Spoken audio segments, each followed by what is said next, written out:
Good morning, ladies and gentlemen, and good afternoon and good evening, depending on where you're joining us from around the globe. But it's so wonderful to have you with us. I'm John Allen. I'm the president of the Brookings Institution. I want to welcome you to our event today, Responsible AI from Principles to Practice. Now, advances in AI are accelerating at a rate faster than at any other time in human history. And this rate is creating new conveniences and capabilities and increasing efficiency and productivity that we could not have imagined. And this technology is really revolutionizing virtually every aspect and facet of society, including industries like healthcare and communications, supply chains, and more, but most notably, and for today, national security and defense. While its use in modern militaries is still somewhat limited, the extensive range of possible AI-enabled capabilities is truly extraordinary. From machine learning used in predictive maintenance, which has great potential, frankly, and advanced logistics, to AI-driven drone swarms potentially of the future, AI is poised to impact virtually every aspect of 21st century warfare, to include accelerating warfare.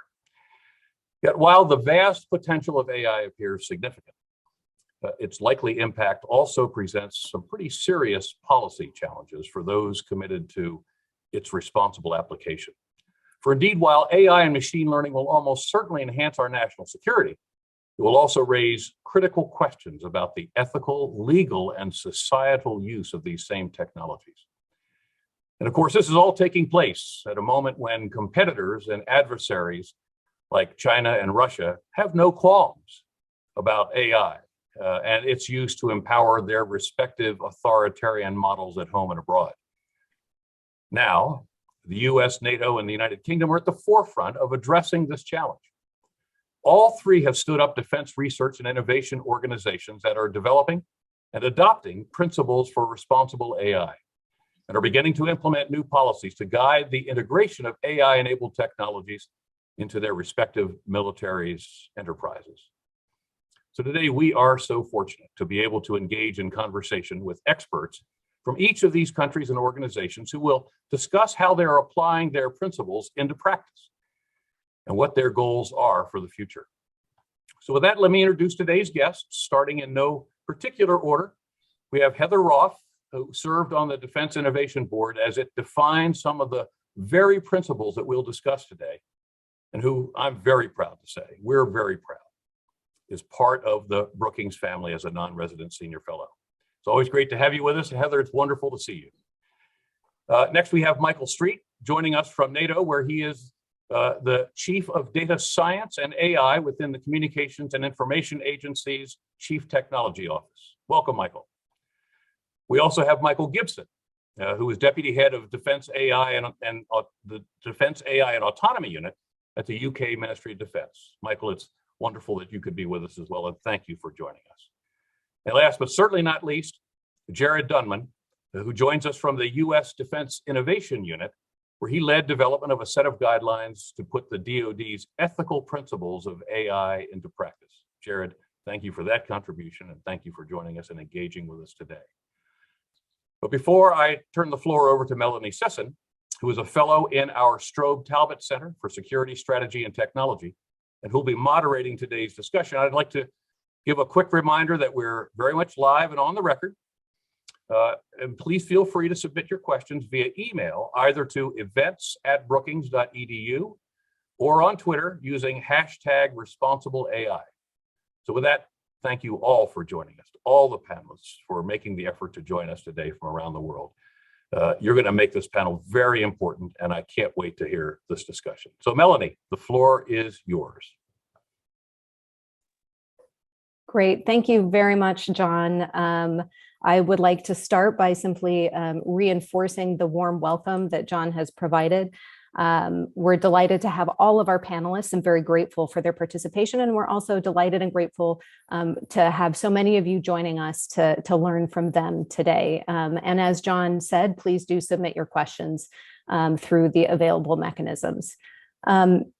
As John noted, one of the things that challenges us as we think about the role of AI-enabled technologies in military affairs is just how many potential applications there are. AI already has changed how militaries engage in conflict through the use of advanced sensing, precision capabilities, uncrewed platforms, and so forth.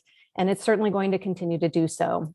It's also changing how militaries operate outside of conflict, how they repair equipment, manage talent, train service members and staff, communicate, make decisions, and more. AI and ML enable all of these tasks by increasing our ability to capture more and better data, to process it, manage it, analyze it, and then to take action on that basis. Although for many people, the phrase responsible military AI might bring to mind its role in the conduct of war, and perhaps even more specifically, the ongoing and very important international conversation about lethal autonomous weapons. The breadth of uses of AI and ML means that the ethical responsibility of militaries extends well beyond these issues. Defense organizations also are responsible for managing appropriately the effects AI-enabled technologies have on the daily experience and well-being of service members and civil servants, and on the ability of citizens to trust that their defense organizations are providing security in ways that are compatible with their priorities and their values. As John mentioned, this is an incredibly important element of work in this area right now as we think about international competition and expressing the things that are important about free, liberal, and open societies in our practices. So while our conversation today might touch on laws, the intent here really is to have a much broader conversation about how to embed responsibility in the development and deployment of AI applications across the entirety of the defense enterprise. Each and all of our panelists has taken up that question directly and are working to fulfill it within their respective organizations and in their research and in their participation in the public debate. We're especially fortunate, therefore, to have multilateral representation today. I think it makes this a unique opportunity to learn more about how our partners are thinking about responsible AI, how they're making progress toward putting their principles into practice, and about how all of these efforts can be really mutually supportive. So I would like to begin by turning to Michael Gibson, who's joining us from the UK MOD. Michael, if you wouldn't mind starting us off by telling us a bit about the Defense AI and Autonomy Unit and where the MOD is in the process of developing its approach to defense AI and safe and responsible use. Of course, and thank you for the introduction. It's a pleasure to be here. It's very timely with where we are on our journey to understanding how these technologies can be used. And it's great to be on such an impressive panel. It's an exciting time for us. We are on the verge in the UK of publishing our AI strategy. That should be out in the coming month or so. That'll be our first AI strategy. And I'll talk a little bit about how we have understood the various challenges, opportunities, implications of these technologies. But if I just start first with explaining a little bit about the Defense AI and Autonomy Unit, where I sit.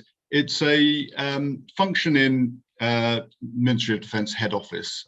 We report jointly to our core strategy team and to our science and technology and enterprise. So we've got access to a huge volume of talent, as well as obviously the key levers within the department. And we set high-level policy and strategy. So I'm very much a policy person. We seek to drive coherence across the enterprise. And we've developed some really quite ambitious plans for defence adoption of these technologies. But it's not a greenfield site. This work is already progressing. We have something like 200 declared projects already underway across the department. Admittedly, some of these will be in different styles of the technologies, machine learning, advanced computational statistics, etc. So AI tends to get badged to lots of different things. But the purpose of our unit is to really ensure that we can make best use of the technology as it matures. We recognize that certain use cases are controversial. So we're responsible again for understanding what the right governance, policy, assurance mechanisms are in order to deliver the appropriate levels of accountability. And that's important on many levels. You touched on some of them. We have to retain the trust of our people within the department. We have to keep the confidence of industry and that they're working with responsible actors. We have to keep the license to operate from the public, which is absolutely critical. And you also mentioned, as did John, it's important for our global influence. So projecting our values as a counter to what we are seeing as increasing techno-authoritarianism. So this concept of how we adopt the technologies, of being demonstrably safe, responsible, and ethical is absolutely critical. So our approach to ethics, I mean, again, it's not a greenfield site. Military ethics is obviously not new. We've got long-standing traditions in all of our countries and culture embedded across the force. But we understand that AI poses some new and different challenges. That's obviously a ubiquitous technology. You've got the issue of non-determinative outcomes of systems that learn and change throughout their life cycle. You've got questions about predictability, the nature of human control, algorithmic bias, all of those sorts of issues. So there's a lot for us to grapple with, and very, very grateful for being part of this panel to exchange learnings. Within defence, we've spent 18 months doing our due diligence, I guess you'd say. We've consulted very, very broadly. We've been talking to military, academics, ethicists, technologists, civil society, industry. We've been learning from our partners. As I say, we're all on the same journey, and common approaches are going to be critical to interoperability going forward.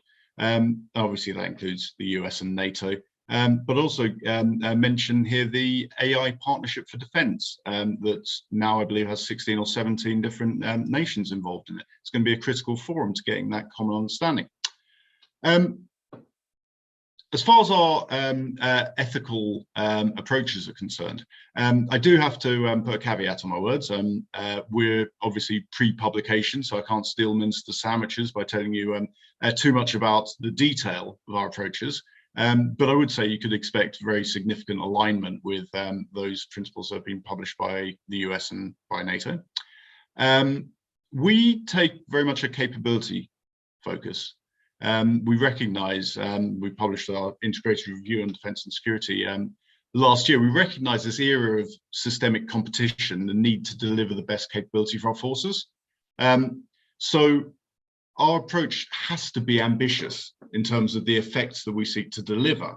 It has to be designed to enable and not constrain. But of course, as we're all here for, the golden thread underneath that is to ensure that our approach embodies our commitment to deliver AI systems safely and responsibly in line with our values and our legal obligations, national and international. So we're on the cusp of publishing. Some thoughts quickly on implementation, how we're going to go about embedding this across the department and our wider defence ecosystem, because it's important not to forget our industry partners here. I'd pick out a handful of things. I think the ubiquity of AI is a key challenge. It's going to impact everyone across defence, from the S&T early stage through to capability development, to regulators, to the senior users who need to understand, you know, the different implications and choices and trade-offs and challenges, all the way down to our end users. And that's going to require different levels of understanding, different training requirements from your senior officer core through to your experts, from our industry partners to the classic professions, so our lawyers, our commercial advisors, our other specialists. So that ubiquity is a big challenge. Our approach has to be risk-based. So we're developing thresholds where we can understand, you know, where does heightened scrutiny and assurance needs to be applied to most value. We've got to mesh with existing processes.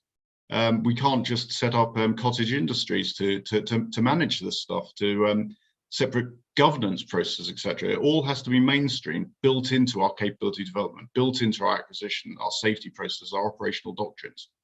And we have to recognize that commands have different cultures and structures. We have to find ways to apply things to the right context. Couple of final points. We have to have appropriate levels of transparency about what we're doing. Yes, we need to respect security, but that transparency is going to be absolutely crucial to retain our license to operate, the right levels of independent challenge. I'd also say our understanding of these issues is evolving, and we're really in the foothills at the moment. So this is the right time to start putting in place your principles, putting in place your frameworks, so that we can build up those technical policy and ethical muscles, if you like, over time.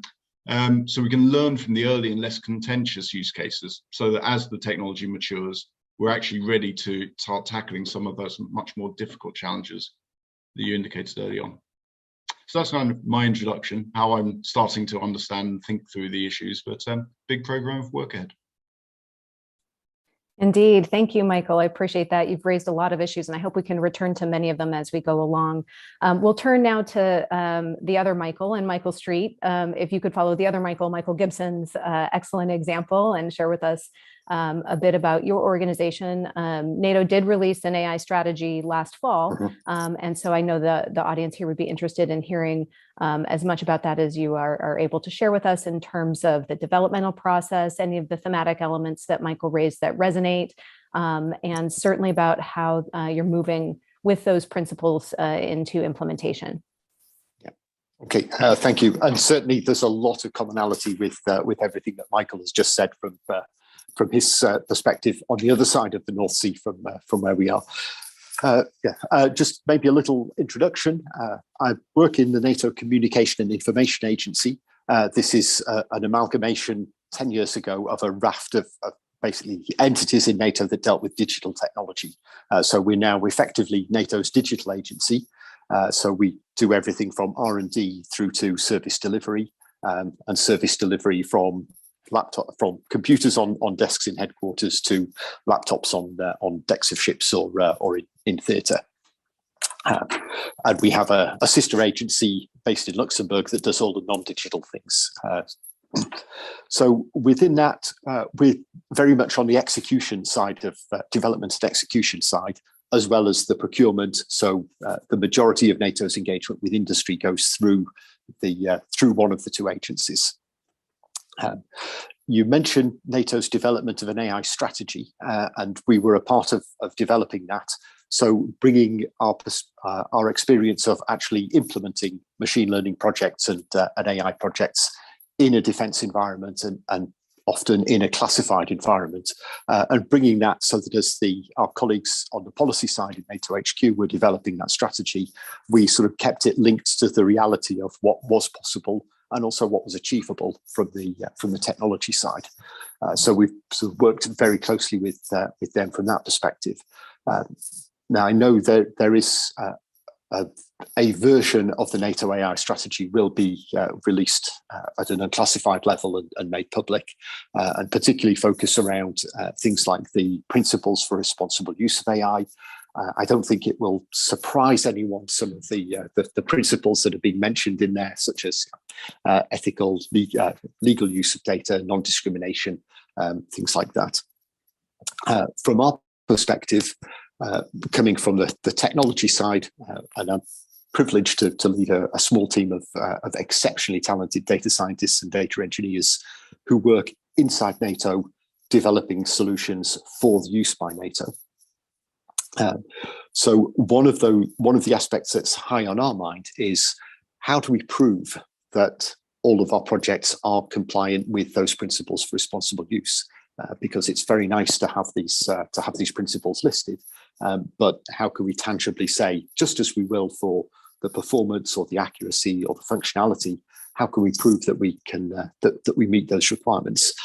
And we're currently refining some of the processes that we've been doing over the past couple of years to sort of formulate to just capture them in a fairly, I don't want to say not a rigid process, but to capture them in a methodical way, so that we've got tools and techniques and mechanisms that we can ensure that all of these processes, that all of these pilot AI projects that NATO is developing, we can look back at the principles for responsible use and confirm, yeah, we have a tick for all of these because we've been through a rigorous process for each of them.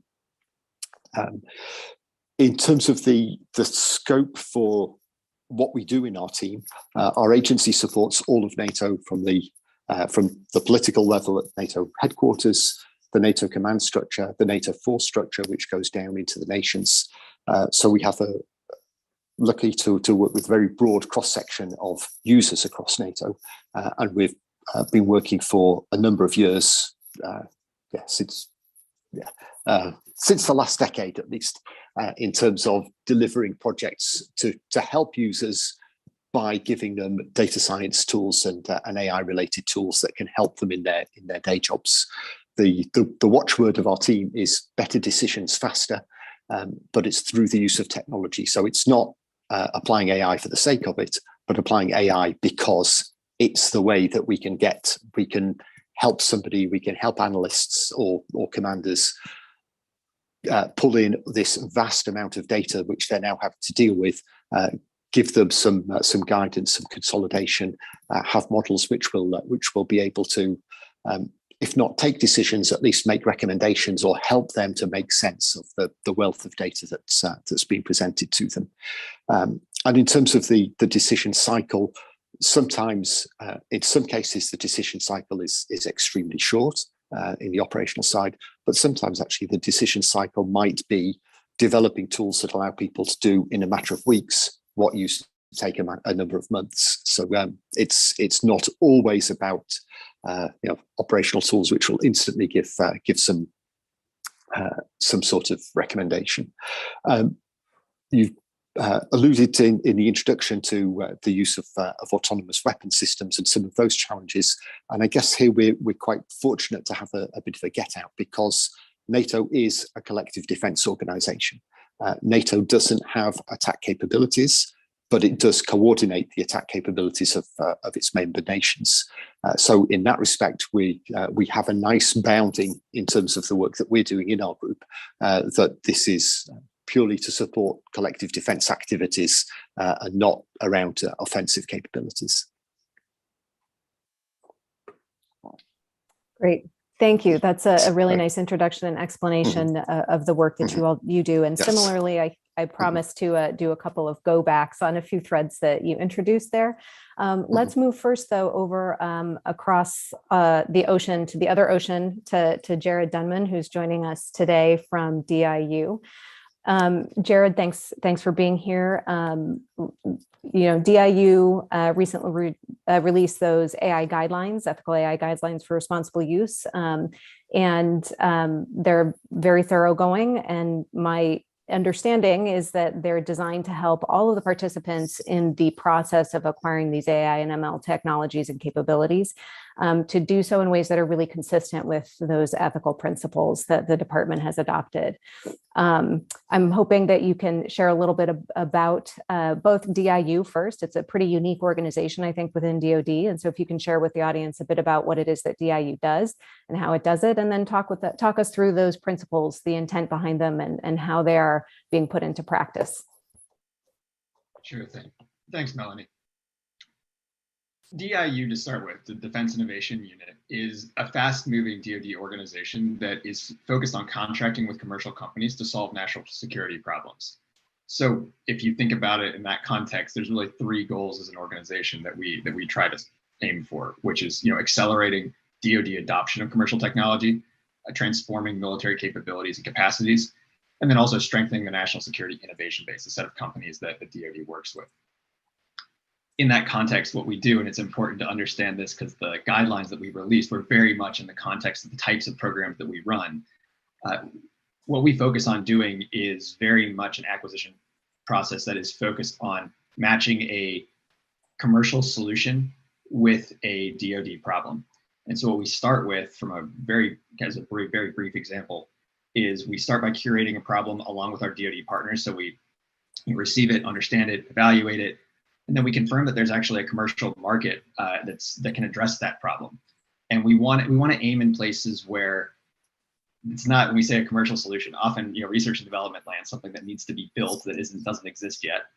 It's not something that you can just buy off the shelf necessarily. It's usually in that middle ground where it's early at a Series A or B company, it's in a different industry that needs to be adapted for DoD use, or maybe it's even at a large company, but it's an internal tool that hasn't been productized yet because the market signal hasn't gotten there yet. And so once we confirm that that's the case, what we generally do is solicit proposals to a problem statement that's about 2 pages long, so it's pretty short. We evaluate those proposals. We get bidders in to pitch, and then we select a contract awardee and negotiate an agreement.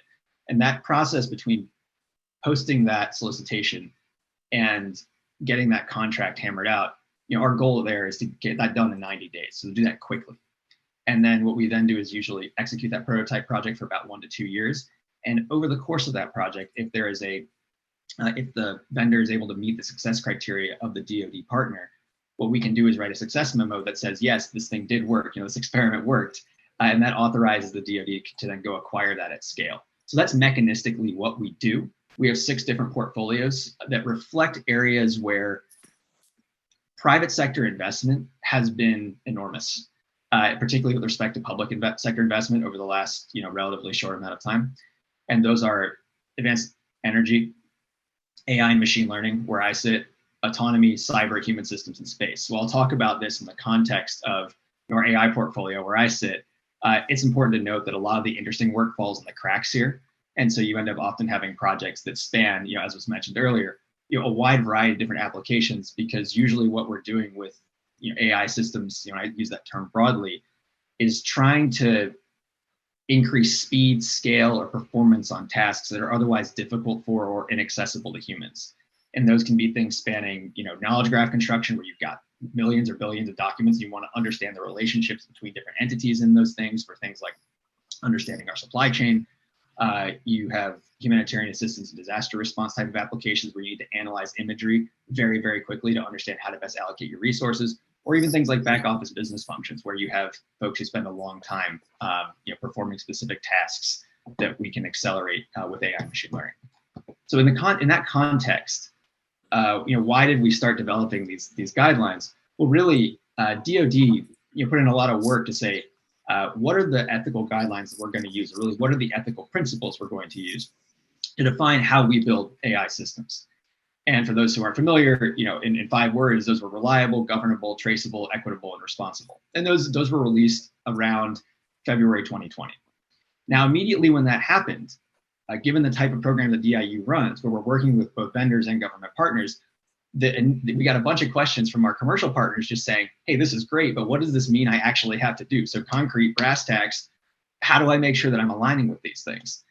And so we went through the process at DIU of trying to say, all right, let's at least for our programs, for the ones that we're running, not go and set policy, but put out some guidelines to say, on these types of programs, how can we make sure that we're building and developing AI systems in a way that aligns with those ethical principles the department is committed to?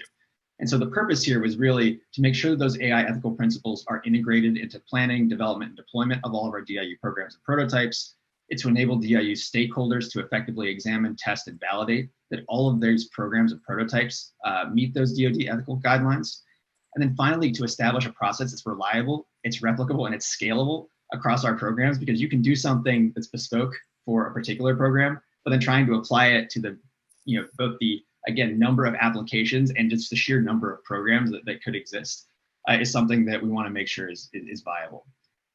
So in brief, I'll walk through kind of what the outline of what those look like, and then I'll stop there and we can, I'm sure, come back to some of it.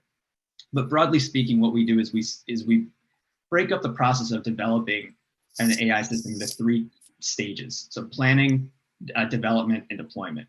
And so in the planning stage, we ask questions, we have really 3 lines of inquiry. So planning, development, and deployment. And within each of those lines of inquiry, we have a relatively linear process of about, kind of 5 overarching questions. And we tried to make it these that are kind of understandable across 3 different axes. Kind of folks who are junior to senior, folks who are, technical to non-technical. What we ended up doing was, for in planning, we start by walking through these processes as follows. Things like, first question, have you clearly defined the task that you're doing, the quantitative metric that you're using to measure performance, and the benchmark to evaluate capability performance as well? So again, not just how are you measuring this, but how are you currently doing it today? Because most AI systems are built in a relative context, not an absolute context. If something is being done terribly today, an AI system that looks on its face to be mediocre might actually provide a lot of value. Or in some cases, if you do the task really well already, you have to do really, really well with an AI system to add value. Secondly, have you evaluated ownership, access, provenance of, and relevance of candidate data? Third, are end user stakeholders and responsible mission owners identified?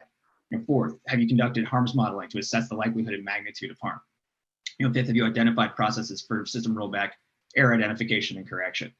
And so again, I'll go through very quickly, but in development, we focus on things like, preventing intentional or unintentional manipulation of data. So in development, we're actually building the system at this point. In planning, we haven't started yet. Next, have we defined a procedure for a reporting process for system performance and post-deployment monitoring? Have we designated roles and persons with the power to make and certify necessary changes to a capability? And then making sure that we're set up for third-party auditing.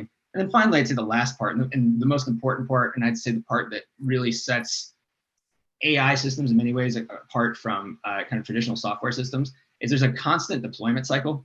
And this one is not linear. This is like a circular process. It's, are you constantly doing things like task and data validation, harm assessment and quality control and functional testing? Because you usually can't hit the entire test surface of the systems that we're talking about here. And so to be able to have some confidence that you're deploying this in a way that makes sense, in a way that you can be confident that these systems are going to continue to provide the value that you want them to provide, you've got to have an infrastructure for constantly doing these assessments and constantly, checking your assumptions, et cetera. And that's something that in software, we're often not necessarily used to doing outside of things like, continuous integration, continuous deployment, and making sure that analogous infrastructures are set up for AI systems is a really important part of this. So I'll just end by saying that we deployed this on a number of different programs over the last year and a half. I can go into some of those a little bit later. But we've also published supporting materials here. So the worksheets that we use that have some pretty detailed commentary are public domain. There's a workshop that we're running for training on how to use these things. We've got a white paper that describes those guidelines, where they came from, why they are how they are, a couple of case studies as well, and some lessons learned. And some of the most important piece I'll say here is that we did that, A, because we want to make it useful for as many folks as we can, but B, because this is our best working hypothesis. This is not saying like, yeah, we did this and it's done. There's going to be a consistent, need for feedback, for iteration, for making sure that we continue to think about how we can do this in an optimal way. And I'm sure we'll always be working on our kind of best hypothesis. We'll never have it, 100% right. But that's because the technology moves at a very fast pace, and we need to be cognizant of that. So that's one of the things that I want to call out, is that this is the result of not just, again, government going and saying, this is the way it shall be done.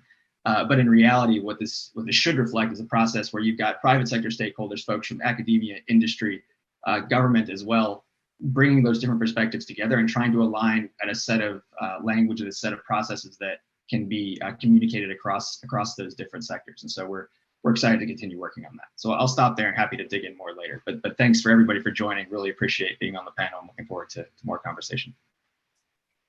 Great. Thank you, Jared, very much for that. That is a non-trivial amount of work, I'm sure, that you just sort of wrapped up into a mere moment's worth of comments. So we'll make sure that we can sort of probe at that a little bit more as we go. First, before we get to some of that, I want to bring in Heather. You come from a bit of a different perspective on this, I think, having been part of the process of developing the DoD's ethical principles.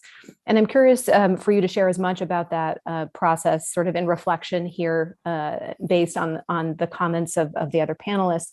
In particular, I'm curious about the extent to which some of the elements they've discussed were anticipated in the process of developing those principles, and sort of what you see here that's very consistent with the conversations that were had, and if there are things that surprise you.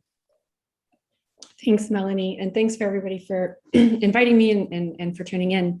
So I wanted to just make note today that my comments are in a private capacity. They do not represent, the DoD or the Defense Innovation Board or my current employer, the Center for Naval Analyses. So what I'm going to say here is personal opinions. However, each one of these entities has a lot of great people working on a lot of these issues, and I'm happy to discuss. As far as what has been said before by the Michaels and Jared, I would say that a lot of what they're doing was anticipated by the board and by myself. I was a special governmental expert attached to the board to do the primary authorship of these.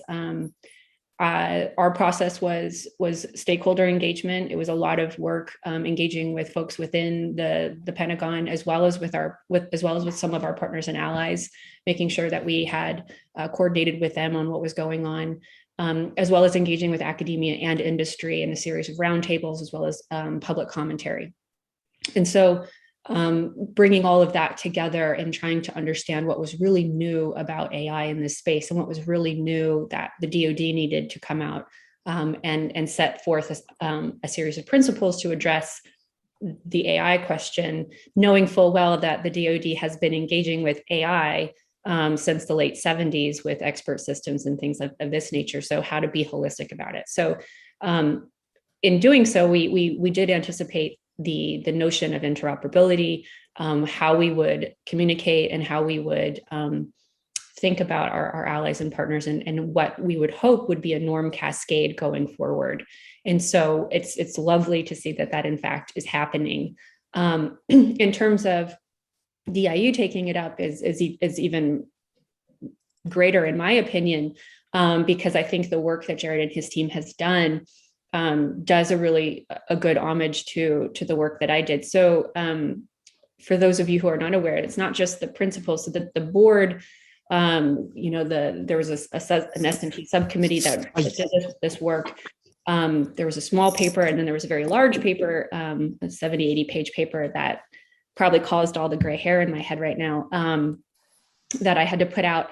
And a lot of the kind of nitty gritty of what that really means in terms of what continuous testing looks like, what we mean by assurance, what we mean by governability, what we mean by responsibility, things of that nature are more, even though it's merely 80 pages, in my opinion, it's also 80 pages. But I think in terms of operationalizing that, Jared and his team has done a really good job of putting kind of some more meat on that bone, and giving folks a way of thinking about how to take those principles into practice. And so in that respect, I'm really happy to see the work that's being done. I would also say that the only, and the lines of effort as well in that Jared has discussed, we're also quite anticipated in some of that work, which is great. Clearly defining your task, clearly defining your benchmarks, clearly defining your metrics, understanding who your stakeholders are, doing a risk assessment. I mean, risk assessments just generally are actually quite hard with these probabilistic systems that can be embedded in larger and larger context and context awareness, and understanding, the fact that these systems can fail spectacularly. And so actually even understanding what the risk of failure looks like and failure ontologies is incredibly difficult. So, those harms IDs, those risk assessments are really, really important. And they have to be done with kind of a grain of salt too, right? You're making a risk assessment with a set of assumptions. And if your assumptions don't hold, then your risk assessment is going to be shifting one way or the other. And so that error identification or that failure identification for the type of system, you really need to be quite careful about in understanding, not just the platform or the system, but the system of systems and the system engineering approach, as well as the human systems integration, because that is something that I think gets widely overlooked, is that in most DoD acquisitions, not on the prototype DIU side, but on the big acquisitions programs, we have had in the DoD at least an acquisitions reform to the 5000.x series. We have new software acquisitions pathways. We have middle tier acquisitions, and human systems integration is a key component of that acquisitions process, but oftentimes is I don't think given pride enough place in thinking about how the way in which we integrate, human systems to these other types of machine learning systems or AI systems is done adequately, most often because we lack a lot of really good data when it comes to human cognition, when it comes to human failure rates with some of these systems, especially if we're talking about adaptive AI systems or personalization of these systems, or even like not necessarily personalization, but even if you're creating categories of buckets of users and how that might look. So we lack a lot of data. And when it comes to that human machine teaming element, we don't understand that very well either. we lack benchmarks. There's a lot of things there that I think the human systems integration side needs to put into play as we move forward with that grain of salt of the risk assessment. So I'm really happy to see a lot of the work going forward. What I would say that one of the things that the project now, kind of taking off my DIB hat and putting on my personal hat a little bit more, is, you know, many of the members on the panel today have already kind of highlighted or flown by a few of these points, but I can't stress them enough that, you know, organization and culture is so important going forward. And when you think about the size and complexity of these organizations, you know, the DoD alone is the largest employer in the United States, right? It is by far the largest defense entity in the world. And so when you think about the myriad number of people and incentive structures and cultures within cultures, there's a lot of different things that can happen. And so while DIU's mission, for instance, I'll just pick on Jared some more, right, might be to do a rapid acquisitions and a prototyping to get that middle tier pushed out as a proof of concept. What might end up happening in a kind of perverse incentive way is saying, you know, here's a widget, here's a problem, here's a solution, deploy, deploy, deploy, without then thinking about not just the scalability of production and deployment, but the scalability of training, the scalability of trust acquisition, the scalability of the threats of how different missions might be amended or perceived or changed, or workload flows. And so when we're thinking about kind of the scale within just how something is used, not just how something is acquired, it gets really murky really quickly. And then you kind of end up with this push, this incentive push to acquire these solutions quicker and quicker without thinking holistically or strategically about how you will integrate that into your force.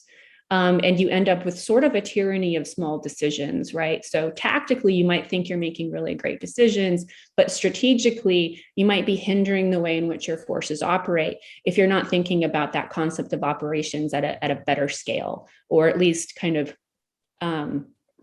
how you're going to be implementing that in that concept of operations, knowing full well that there's going to be interoperability issues with your allies and partners, that your communications networks may or may not actually talk to one another, that you're going to have to interface with legacy systems, that you're going to have, you know, sticky cultures and bureaucracies and, you know, gnarly, crusty old sailors who don't want to do things, and, you know, hotshot fighter pilots who want to do everything else, right? So you have to really think about all of these organizations and cultures as you're going forward, as well as your strategic vision of how you're going to fight, and how these situations and these technologies, even from back office to this pointing of the stick, really do put pressure on that culture, because cultures and organizations are very, very sticky and they don't like to change.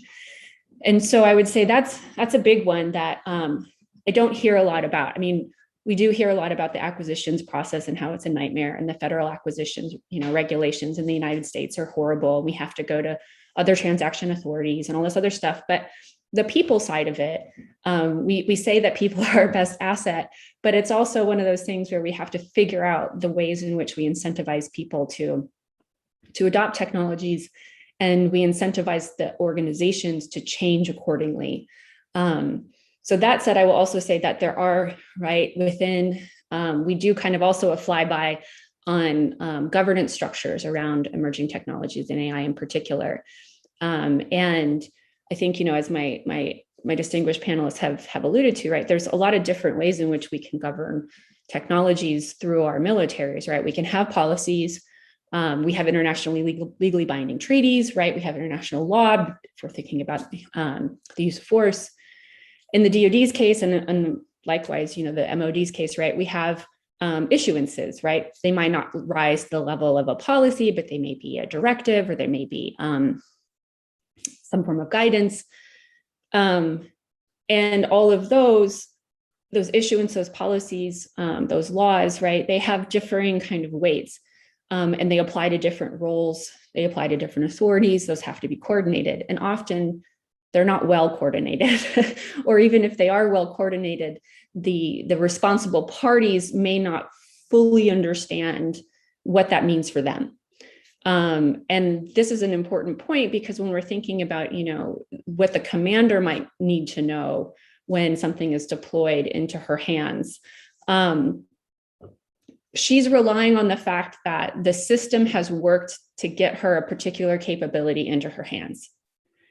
Once that capability is into her hands, she's ostensibly supposed to have the training and the understanding of how to use, when to use, the risk profiles of that system, and to make appropriate judgments as to the use of any particular system.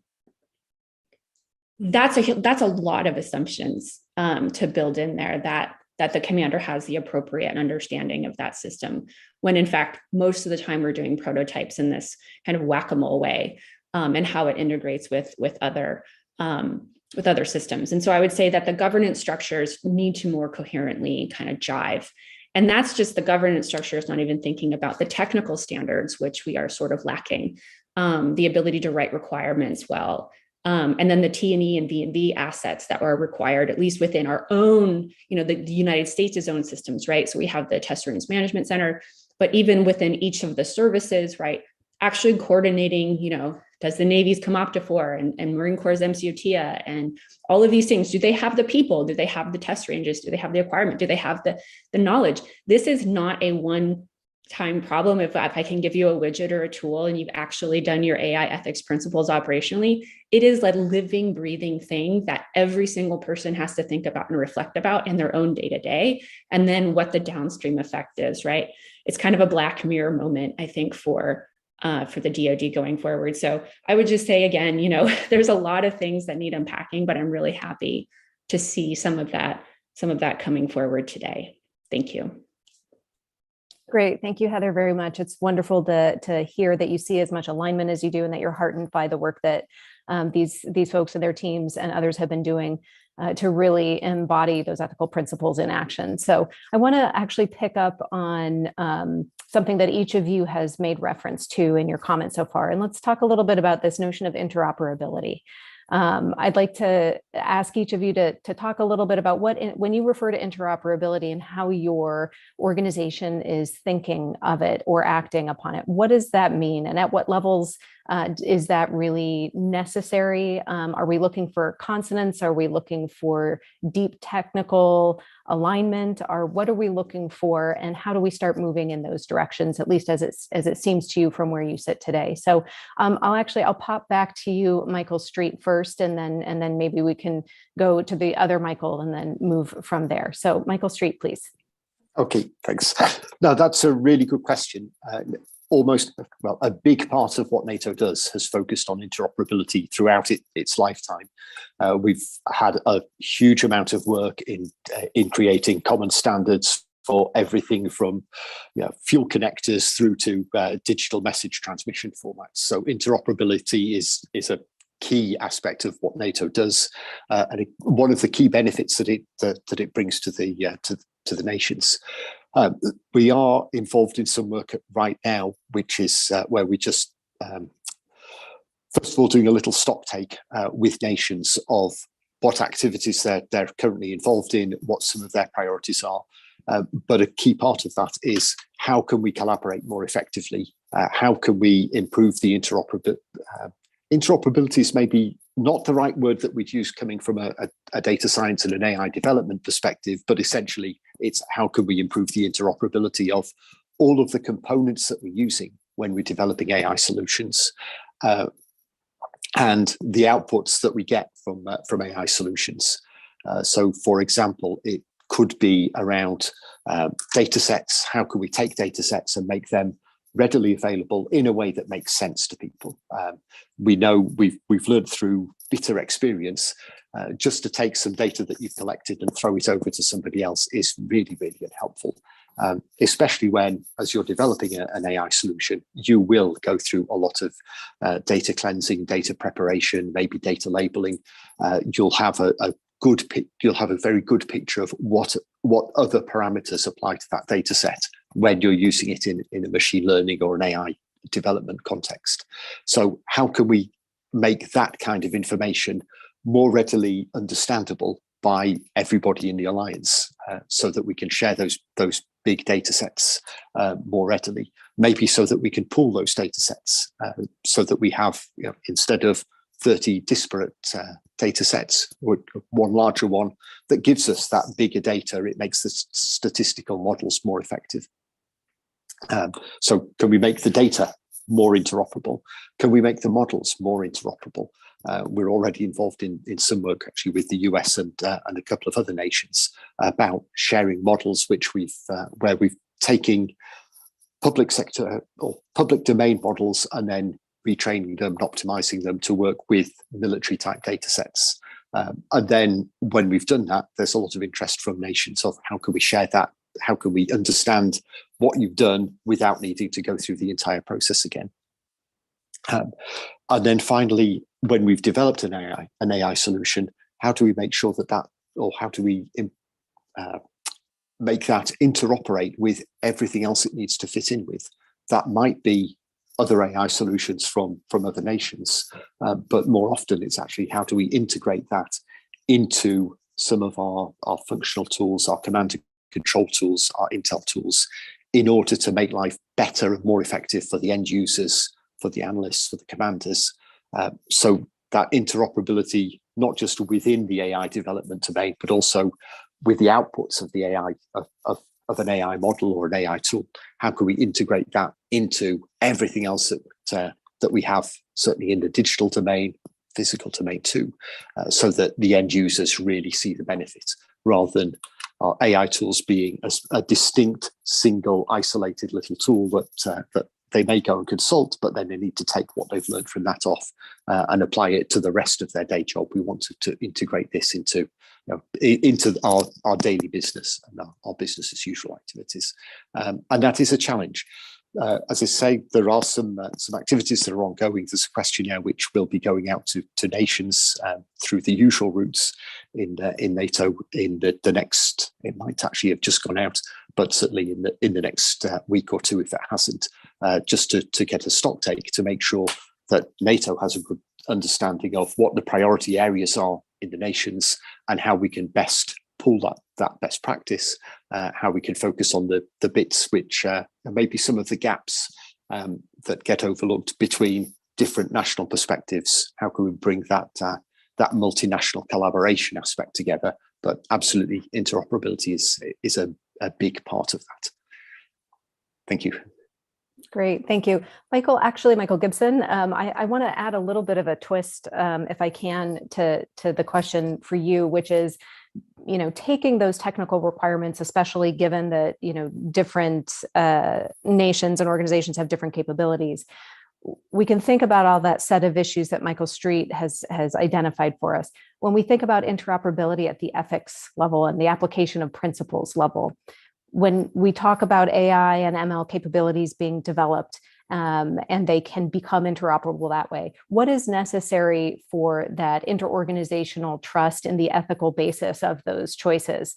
Is it a matter of transparency that's going to be required? Are there going to need to be sort of collaborative, not to trivialize it, but tick lists, things that of that nature? What do you think about when you think about the interoperability of both the tool and its ability to operate, but also the principled foundation that it's built from? Good questions. So I'm a policy person, so I'm very much thinking of interoperability in the classic sense of you've got your military on the ground. How do they have the right levels of trust in the unit that's on their flanks, etc. I think there is a certain degree of transparency. There's roles, obviously, that NATO have in helping to expose and helping different countries to understand the basis, the policy basis, the assumptions, the ways that certain systems have been configured, etc. But I think it actually goes a little bit deeper than that. It's there's elements of risk here that we need to understand. I forget who mentioned TEV&V, but what process have they been through? what is acceptable levels of risk for the use of some of these systems. Within the UK, we have a principle, ALARP, as low as reasonably practical. You can't eliminate risk completely. But if we don't understand that on the foundational level, then it's really difficult to have that sort of trust in the people on your flanks. I think there's lots in this about culture. There's lots in this about how our people are trained, how our people interact. I mean, we do a lot of secondments. I'd love to see more of them. I think, quite frankly, we need to be just promoting a seamless interchange in very many ways, from policy layer down to the technical layer, in order to just get some deeper understanding. I mean, forums like the AI Partnership for Defence, really, really helpful as a show and tell kind of organization. But you do need that deeper level that the AI PFD hasn't quite got to thus far. I think that's the sorts of mechanism that's going to help us to get underneath some of these questions about, well, how is your system trained? What's actually intended to do and not do? What data is it being used? What are the assumptions that are around it? So I can actually have a certain level of confidence and trust. What security is around it when you're exchanging data across the boundaries, etc.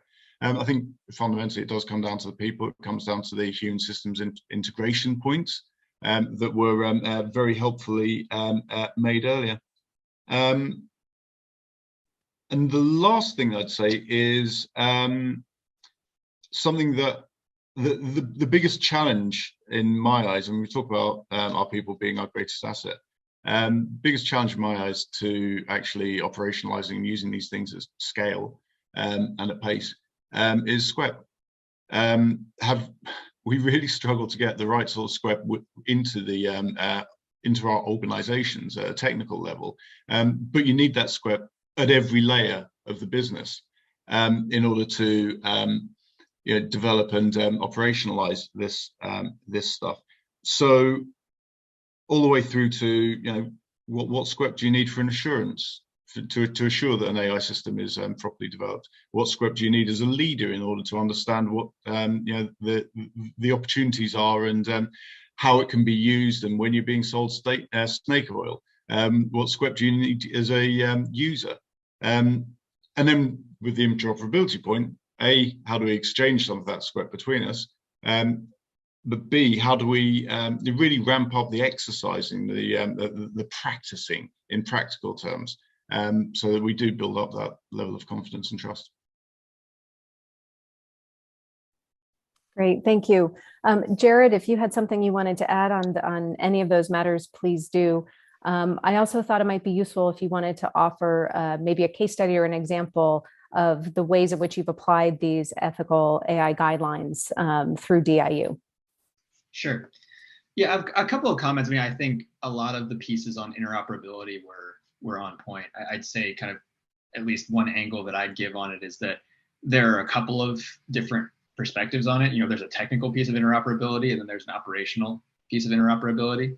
From a technical standpoint, a lot of that, if you think about how that's done in, for instance, in industry and at large scale, a lot of that involves having the right infrastructure. So instead of having to, develop a machine learning model and then, kind of have a specific bespoke kind of way that we deploy it and the way that we do test and evaluation, having at the very least standard sets of infrastructure where you're not saying like thou shalt always do it this way, but having a set of tools that folks use that are kind of broadly understood, broadly used, and kind of reasonably in alignment with best practice is really helpful. This is kind of part of the whole, ML ops argument to say, look, I have a model and now there's all this kind of care and feeding I have to do for this constantly. That involves, TEVV, that involves post-deployment monitoring, and having standard, and again, I don't say standard with a big S. I just mean having a commonly understood way and process by which we evaluate models, by which we test and poke, prod, test and evaluate them, by which we then document, and this is getting to the second piece, document the risks associated alongside kind of specific error modes that we find, and then go and say, all right, here is the risk reward profile that we're seeing here. operationally, do we think that we should deploy this? And this is where we get into the, away from the technical pieces, which are important to be able to communicate and say, yes, your definition of an apple is the same as my definition of an apple. But then there's this operational angle, interoperability, which really has to go to all the points on human-computer interaction, to the points, on training, but it's also on documentation. I mean, and a lot of this is a matter of saying, all right, if we are doing a rigorous job of, when we do test evaluation, verification, validation, documenting exactly what our assumptions were, exactly what we found, being clear about how we're measuring those things, and then on the back end saying, look, here's the performance envelope we're seeing, here's the profile we're seeing. I'm going to make something up, but sure, maybe this will work 90% of the time, and we know it's going to fail 10% of the time. Like we are aware of that. Now, in certain operational contexts, that may well be that may be a viable risk profile to deploy something. But then in practice, when we hit one of the 10% and it fails, we don't look back and say, oh, well, gosh, our entire system is broken. It's like, no, we thought about that. One of two things happens. Either a system fails, we look back and we say, no, we thought about that. That was part of the decision to deploy this. And we either need to adjust our calculation of risk or adjust our assessment of how often that failure is going to happen or how severe it's going to be. Or we look back and we say, no, actually, we look back and we say, we didn't think of that failure mode. Okay, we need to really rethink this. Or we look back and say, look, this was part of the process, from a statistical standpoint. We knew this might happen. We thought about it, and our process was fine. And we actually may even consider continuing to deploy that because, again, the alternative may be substantially worse.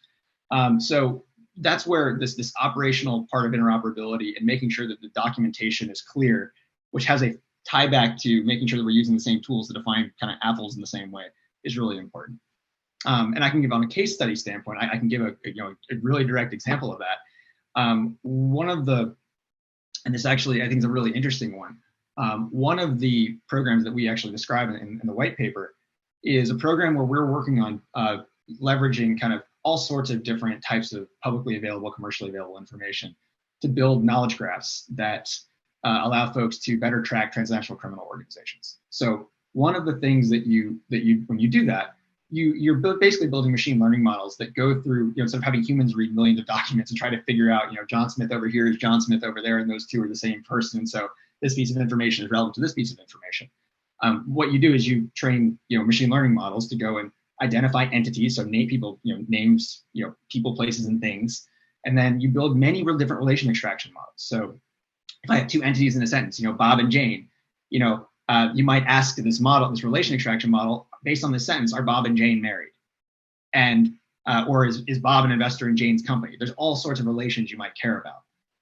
And what you do is you then build up this graph where if you look at a node might be Bob or Jane, and you can find, oh, well, this is Bob. Bob is related to Bill. Bob is invested in Joe's company over here. And you can very quickly start to understand the world in a much more digestible way for a human being than you would, just kind of reading through documents and hoping you found the right thing.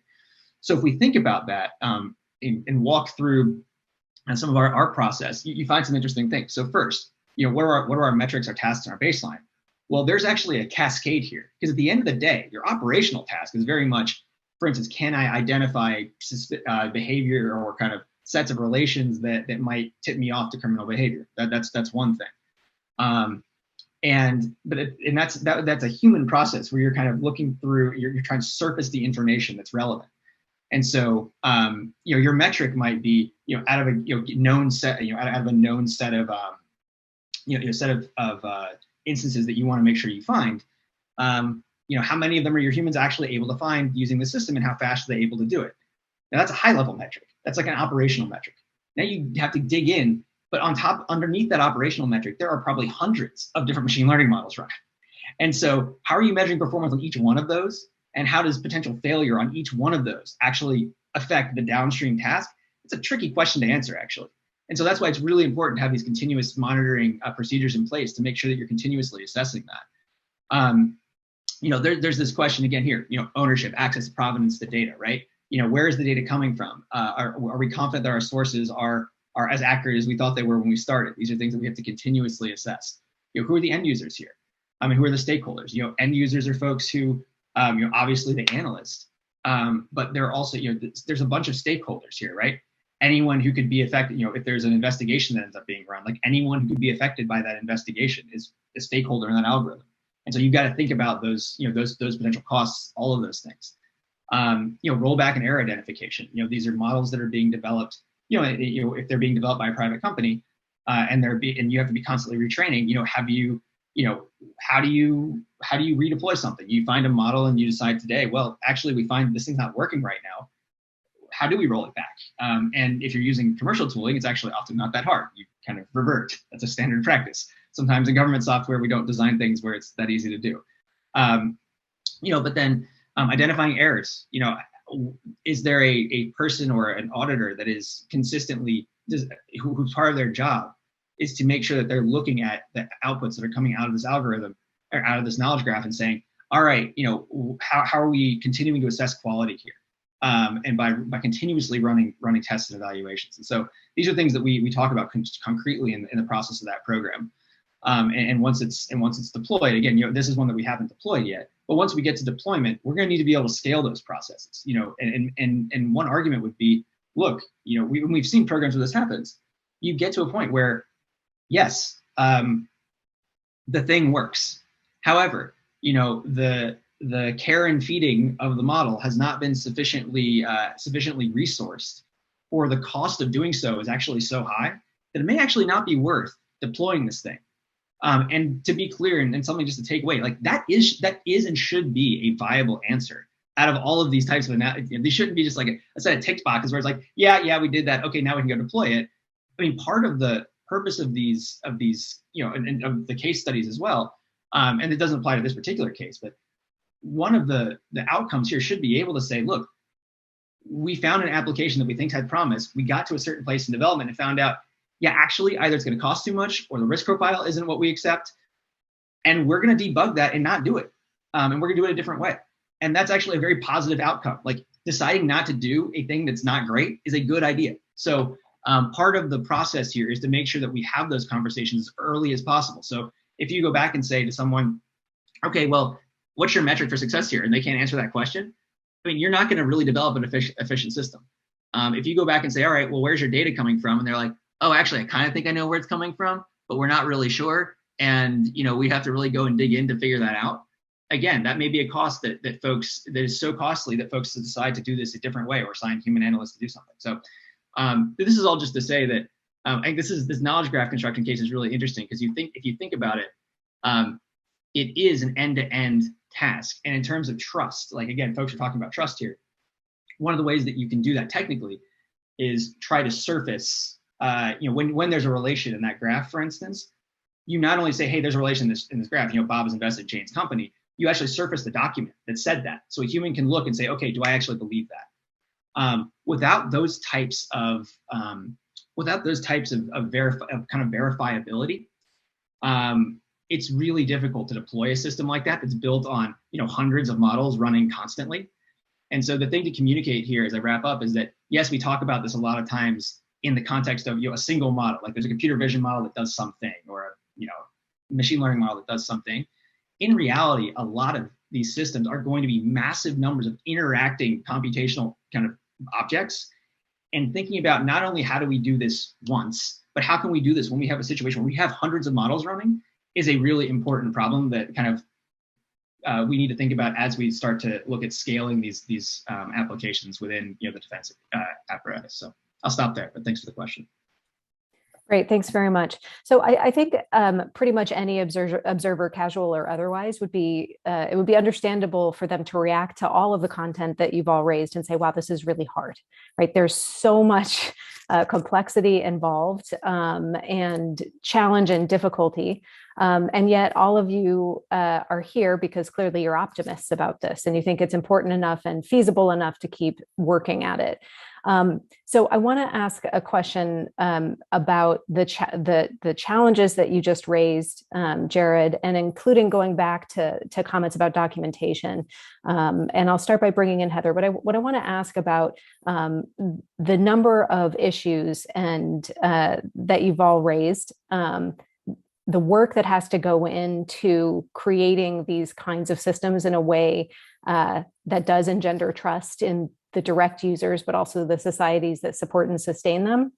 How do you think about time and urgency and reconciling the detailed level of things like documentation, for example, that has to go into putting ethical principles into practice, but also the pressures, external or internal, based on the rate of change in technology, the need of policymakers, and the militaries that are going to use these tools and systems as they emerge.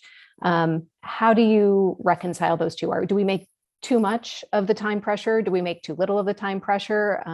How do you think about striking that balance? Yeah, Melanie, thanks. Just 2 quick points. I think obviously I think documentation is a pretty big deal. That's why I put it in the whole, traceable principle. It's good systems engineering, right? But I also think that one of the things about saying documentation thing, which I think is completely necessary, we have to also kind of continually stress within the DoD and other militaries, is that people don't read documentation all that often.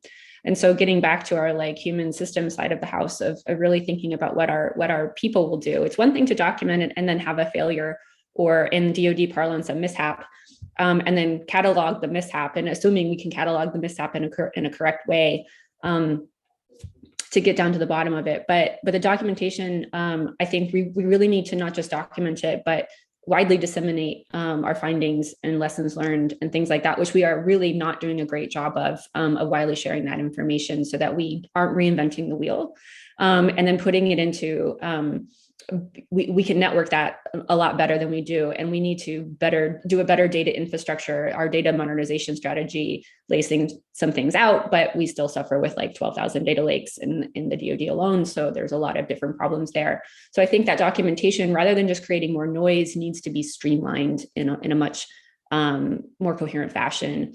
And then that can be automated as well in different ways, so that we can actually bring to attention when there's so much overwhelming information.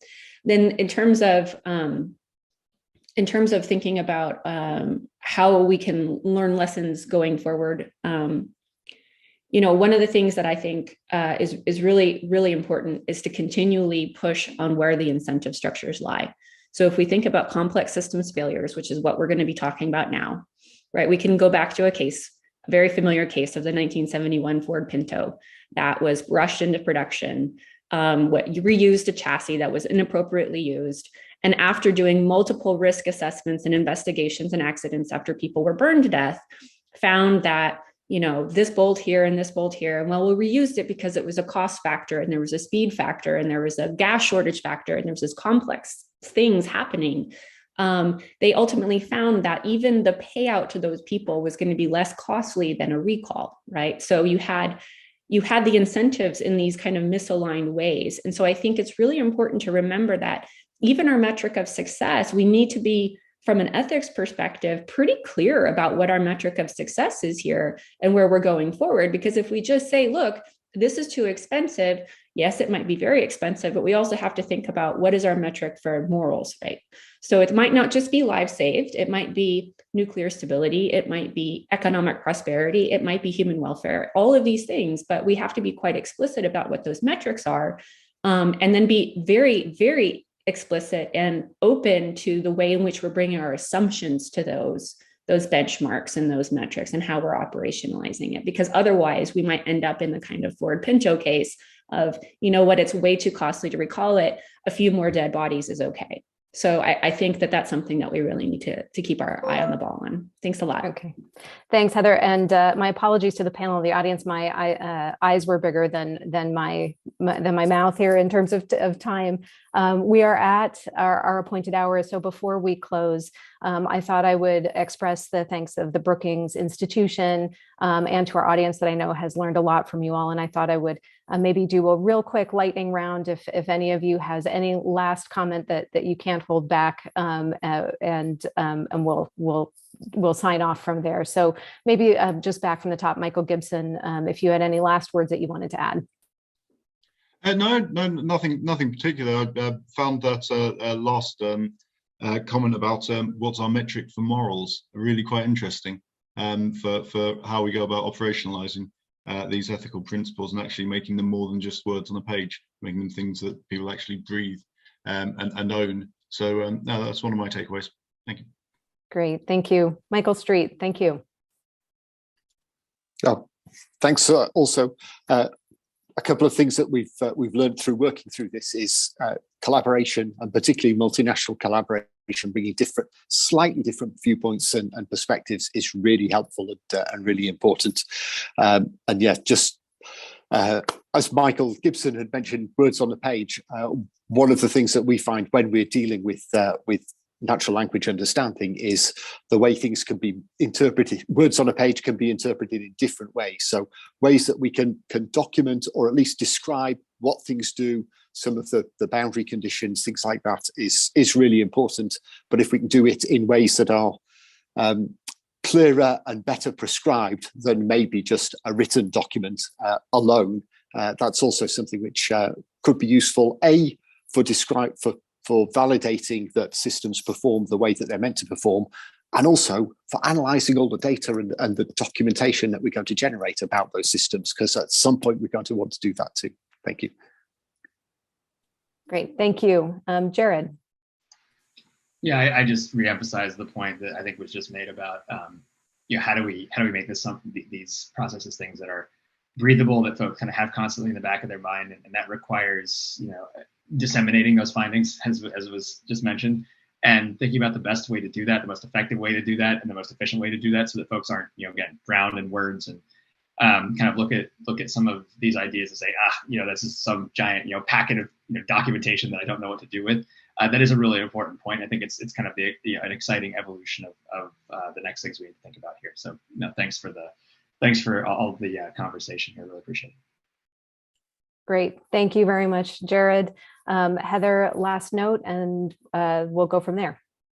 Yeah, I would just say on a last note is that ethics is a continual process, right? It's never complete. It's an approximation. It's an asymptotic line. So whatever you're doing and however you're doing it within your respective place or organization it's a continual act of critical thinking. And that's how you should appreciate it and approach it. And don't think about it as box checking.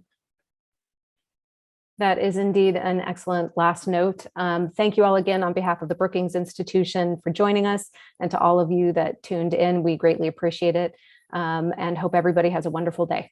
Thank you. Thanks for watching. Be sure to like and subscribe for more videos from Brookings.